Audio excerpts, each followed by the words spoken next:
It's always India versus England, isn't it? When you come to the knockout stage of a T20 World Cup. But this time they come from slightly different paths. England have been nervy. I saw them against Nepal, even against Italy. They had their odd moments against New Zealand. It's fair to say that they're in the semi final by right, by merit, but they've not quite marched in. India, on the other hand, the colossal stumble against South Africa. And sometimes those are not bad because they serve as wake up calls. A little moment against the United States, a little one, and one phase against the West Indies when Ishan Kishan got out India 40 for 2. That was the only time I thought the West Indies were ahead of the game. Otherwise, India were always 10 or 15 runs ahead of the game. But that apart, India have looked by far the more confident side coming in because at some point or the other, some player has stood up and just taken the game away, as Sanju Samson did so dramatically against the West Indies. You're waiting for me to come to Sanju, weren't you? Because a lot of people on this who watch this blog, who followed me on social media, are aware of my admiration for Sanju. Ian Bishop and I have a bit of a Sanju Samson fan club. I've seen him play so many wonderful innings. But I think without a shadow of doubt, this was the best innings I have seen Sanju Samson play. Sometimes when you want to create an image in your mind, you want to recall an image in your mind, just close your eyes and think of a person or an event. And when I close my eyes and I think of Sanju Samson, what do I think of? Beautiful 20s, 30s plays, the shots that you will remember in the innings, gets to 50 some days and you think, wow, this is a Sanju Samson day. And boom, one top edge or one caught somewhere and it's over. I know he's got 300s, but that's just the overwhelming feeling I have about Sanju Samson. And that is why I was very, very keen to see how he went from 50 onwards. He was 50 of 26 balls. At the end of the 10th over, he's 54 of 28. India are at precisely the halfway point. And I thought, let's see what he does from here. And thereafter, he made 33 of 20 balls. He was helped enormously by Tilak Varma. What a player. What a player this young man's going to be. You bat him anywhere, he's ready, he'd change matches. So Tilak Varma played a fabulous hand. Those two boundaries, never underestimate those two boundaries from Shivam Dube. They just made it easier for Sanju Samson in the last over. And more than once, at a crucial moment, a boundary from Hardik Pandya. So that helped. But those are specialist 5, 6, 7 players. I mean, especially with Hardik Pandya, Shivam Dube, sometimes Rinku Singh. I think you pick players for specific roles. You can't put an opener at 5, 6, 7 and think he'll do well. So they helped, but I just looked at Sanju Samson and I thought, calm, stillness, patience, control. And that was so wonderful, wonderful to watch. There's one other thing that he did.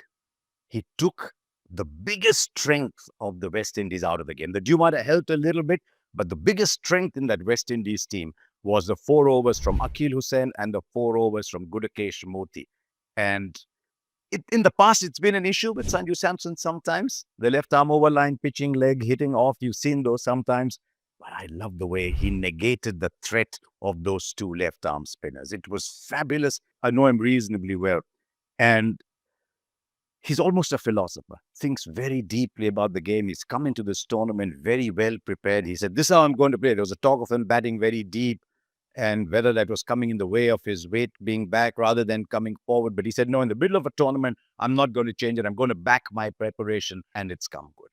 I thought to myself, what is the best way to describe this Sanju Samson innings, especially given how we anchored the team through to the end? And I thought, if Virat Kohli had played this innings, we would have said it's among the finest run chases. And there have been so many from Kohli, and yet this would have been among the best. And I think that is as much as you can praise that chase from Sanju Samson. So there you are, India in the semi-final. I don't think there was ever any doubt, but sometimes, you know, supporters are. So India are in the semi-final, and that innings from Sanju Samson has also solved a slightly thorny, slightly prickly issue for India, which is the teams are taking advantage of the 3 left-handers up at the top, especially with Abhishek Sharma out of rhythm a little bit by bowling those off-spinners early on. Now you've got a right-hander in there. It's hard on Rinku Singh because it meant Rinku's got to go out, Tilak's got to adjust, but India really needed a right-hander to break it up in the top 3. And Sanju Samson's form has ensured that India have managed to cross that. As I said, the one big thing for India is that every time a player is in, whether it was Ishan Kishan against Pakistan, Sanju Samson here, they've made contributions that have played a big part in the winning of the game. Surya Kumar Yadav looks in fairly good nick. Yeah, sometimes he'll get out, that's okay.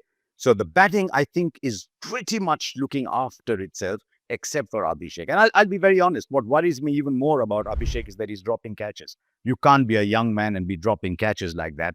But with batting, everybody goes through a phase. The great Tendulkar did, Virat Kohli did. Everyone goes through that phase, especially if you're an Abhishek kind of batter who you rely on bat speed, eye, timing, and suddenly if you're unsure of yourself, but India must play with Abhishek Sharma all the way through, because if he comes off, you always look at people and say, what if they come off? If he comes off, he wins you a game. It's like England with Salt and Butler.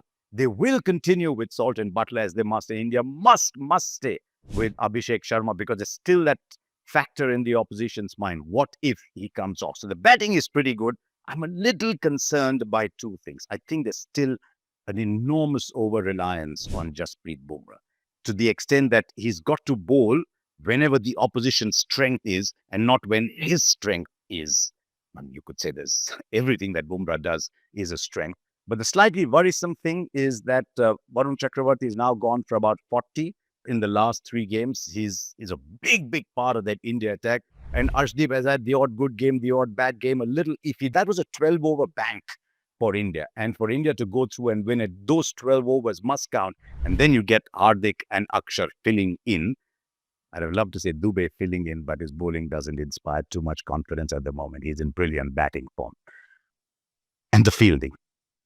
India cannot drop the number of catches they are if they want to go on and win this tournament. So there's got to be a bit of a metamorphosis in the fielding over these last 2 games. I mean, I'm assuming there are 2 games because I'm saying if India have to win it. What about the other side? What about England?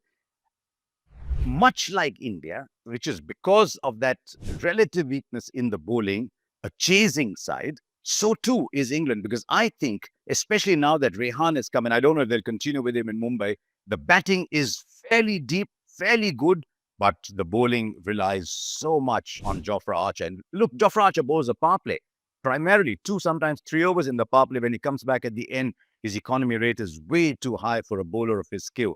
So England's bowling is a little bit iffy. I don't think Overton or Luke would have done enough there. And much like India with Varun Chakravarti, they rely so much on Adil Rashid, who's been a magnificent cricketer for them over the years. But he just seems a little off the boil. Not seen a lot of Dawson. Jacks, yes, he's played his part with the ball too. But you won't look at that England attack and say, oops, where are my runs going to come from? England is a batting side. And at the moment, it's a slightly porous batting side, especially because of Salt and Butler. At the start of the tournament, I was asked about the best set of openers, and I said in a very small short list, you'll have Salt and Butler because there is so much power in that side. But Salt out of form, Butler out of form, Banton out of form. Now, T20 is a fickle thing. It could just bring you back in form very quickly. But if those 2 don't fire at the top, then England are in trouble. The good thing from England, though, is they've done something that all of us were looking at that England side and saying, really? Harry Brook at 5? Brook comes up at 3 and straight away you see the difference. It's the best England could have done. Even though if he gets a top edge, ball goes up, there'll be a bit of a panic in the ranks if Brook gets out early. But it's imperative he bats at 3. But then look at it. With Bethel 4, Banton 5, suddenly you're into Curran, who's actually batted very well over the last 12 months, but you're into Curran and Jacks, who have been bailing England out far too often. When you're getting bailed out, someday you'll say, look, that parachute's not going to open. And then while there's batting down the order with Dawson and Overton and Rehan and Archer, I just think it's a little porous, that batting. And so if England are batting first, don't post enough, I think that will be India's best chance. But from England's point of view, from India's point of view, that one K defeat, I have no doubt at all. I know it's played a bit rogue once or twice in this tournament, but it will be a fabulous batting surface. The atmosphere will be magnificent. I think India are favorites going into this game, but it's a knockout. The dynamics are completely different, and it'll be interesting to see which side bleeds. So thank you for watching, and do subscribe to this channel.